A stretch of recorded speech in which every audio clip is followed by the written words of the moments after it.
Hey everybody, and welcome back to my channel, and today we are making a palm sugar and curry fried chicken.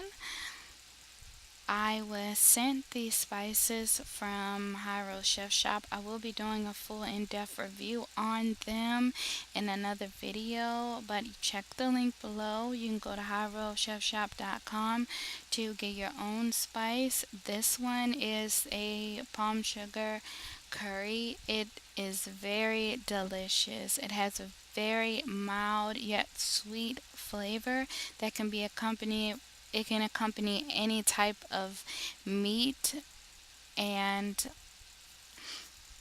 I have that spice in a bowl with some flour and some crushed up potato chips. I was just looking for a little bit of crunch in my fried chicken, so I'm just going to blend all those flavors together.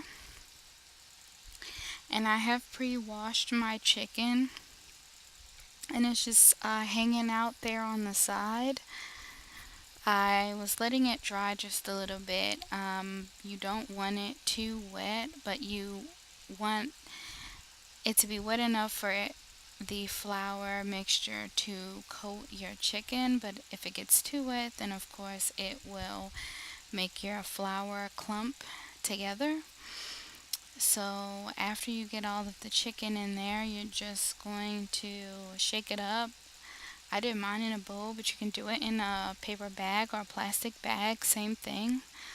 And I have some oil going as well, and it was on high to get the oil to the right temperature, and then I'm going to turn it down low so that I can fry my chicken. I fry my chicken for 30 minutes so that it can get a nice golden brown color, and the skin gets very crispy. It's so delicious. I hope you guys enjoyed this video. Check the link below. Check out that website, and all my links will be below.